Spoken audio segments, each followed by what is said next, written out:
Hello, it's ElectraSnow, and with the return of The Walking Dead, I thought I'd give you this broken-jawed walker. Now, you've probably guessed already what I'm going to be using to build up the face, because I've used it in all of my tutorials so far, and that's cotton wool and liquid latex. And I'm building this up on one side of my mouth, kind of across my cheek, because this is going to mimic the fact of the jaw's been smashed over to that side and the mouth is now kind of dislodged from where it should be. Now, for all of these Halloween tutorials that you've been seeing me doing, I've just been using cotton wool and liquid latex to build up the masks and prosthetics on my face. This is mainly because liquid latex and cotton is the most readily available thing to get to start creating these things onto your face. And when it comes to these creations, it's something that I always have to hand, and it's something that is easy to work with, and if people wanted to recreate this on themselves at home, it's something that they can get hold of pretty easily and work with and get good results. But there is of course other methods for creating these prosthetics and horrific things on the skin. You can use gelatin, scar wax, 3rd degree, which is a silicone, and there is a whole host of other things and methods and techniques for doing what I'm doing here. I will be covering those in different tutorials that I've got coming out in the future,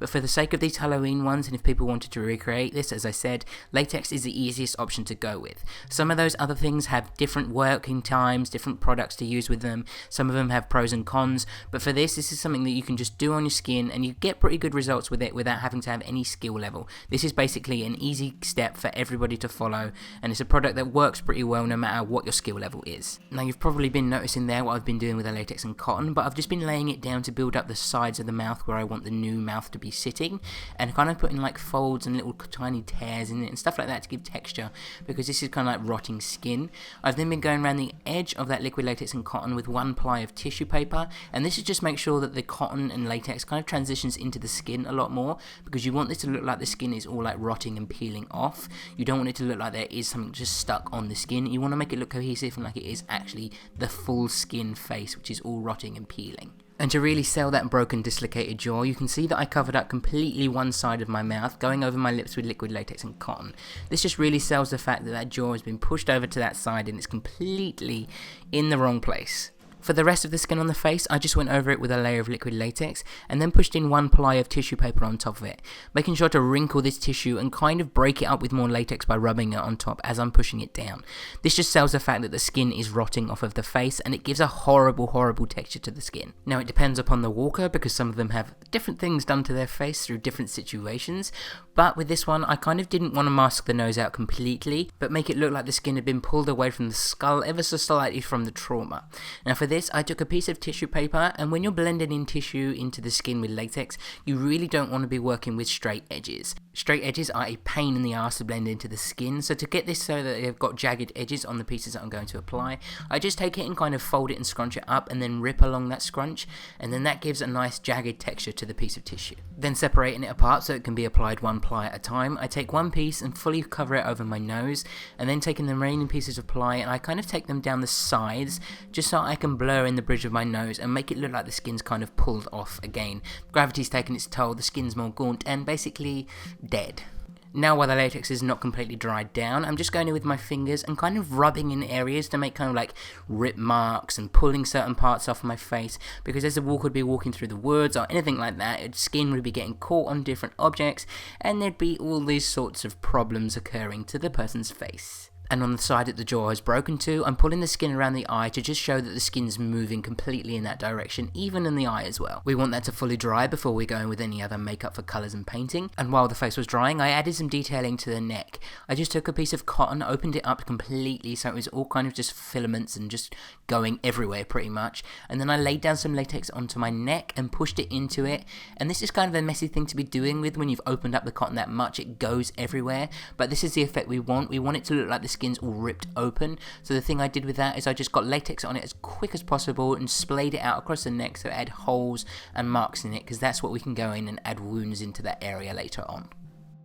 Once that latex is fully dry, I go in with some polymorph plastic teeth. Now, these are just formed out of some polymorph plastic, and I made them into like human teeth with kind of roots at the end, and then that root area I pushed underneath of the latex, making sure to apply a little bit of fresh liquid latex there so it has something to stick to. Polymorph plastic isn't porous, so it does take some working with latex to get it to stick to the skin, but this is the best effect for making teeth onto the face. For the bottom jaw being broken, I wanted to show more exposed gums to these teeth, so so I just took a little bit more of cotton and latex again and built up an area down there to falsify gums, and then pushed the little pieces of polymorph plastic into that and then layered over the top of it with another piece of cotton. Now these teeth do take a little bit of time to get sitting right, unless you wanted to make your walker with smashed out teeth as well, but the thing that makes the walkers even more scary and dangerous is the fact that they still have a full set of teeth that can bite you. To help with moulding the polymorph and latex and stop it from sticking to my skin, I just took a clay moulding tool and I used that to push the latex and kind of put divots into the gums to make it look like the teeth are growing out of the gums themselves. Now for my bottom teeth here, being as I have large lips, the curvature of the teeth are kind of going with the curves on my face, so I just took another piece of tissue, kind of folded this up into like a little packing wedge kind of thing, dipped that in latex, and then I pushed this behind those teeth so I could push them out from my facial features so that they weren't following the curves of my face and get them looking like a full line of teeth.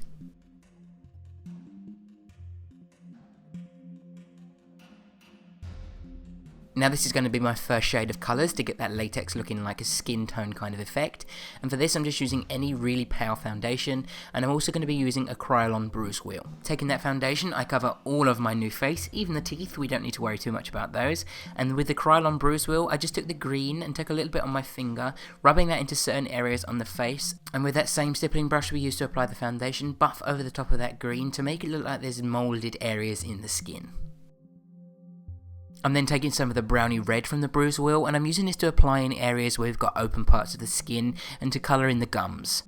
Now the areas around the eyes that you can see I've coloured in, you can ignore everything that I've done there. There's something to this look that didn't quite look right to me. With the way that these walkers look, they don't look like your traditional zombie of having like open gashes on the face and blood everywhere. They are a lot more corpse-like because obviously they're dead. They kind of look a little bit of a fine line between skull makeups. You want these zombies to look really, really gaunt. So after I'd filled in those areas with that browny red colour and a little bit of black to add more depth to the open parts of the face, I went back in with some more latex and cotton and I built up the areas around the eyes. I did this to make more of like a brow ridge to show that the skull would be there underneath of the skin, and the skin's thinned out so much that the zombie's now looking really, really gaunt and the skull's kind of showing through, because with most of these zombies everything with them is that there's bones kind of showing through the skin. They're not your traditional zombie of like blood and guts and stuff like that. There's not blood covering over them. They only get that if they've eaten someone, but with these zombies they're kind of a little bit more dirty than bloody. You can definitely tell the difference between a walker and other zombies from different franchises.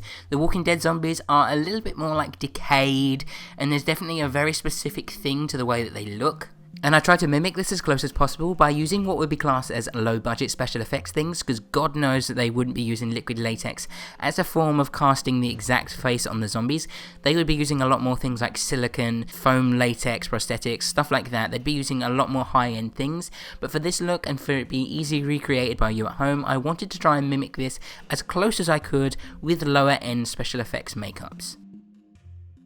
I powered out the skin of the walker even further with that same pale foundation. I just added in a little bit of white cream face paint to the mix, and I fully set that all into place with a loose translucent Dermacolor powder. Then taking that centre colour from the Krylon bruise wheel, which is kind of like a grey nude toned cream, and I used that to go around any areas where I wanted to add a little bit of contour and shadow. So I did this under the areas which would kind of be where the cheeks are, and then around the sides of the mouth where I've got these kind of like fold lines of the skin being pushed, and anywhere where you want to cast a little bit of shadow to the skin.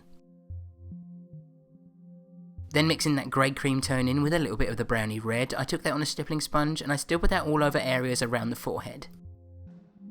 Then with another stippling sponge, I took that yellow from the same wheel and I applied this onto the side of the cheek opposite to the one where the jaw is now going. This could be kind of the fact where the walker has been hit by Negan's baseball bat, and it's kind of just before any trauma has happened, it's literally just been smacked, and this is kind of like a dirty area which is not necessarily bruised, but you can see that there's been trauma to that part of the skin.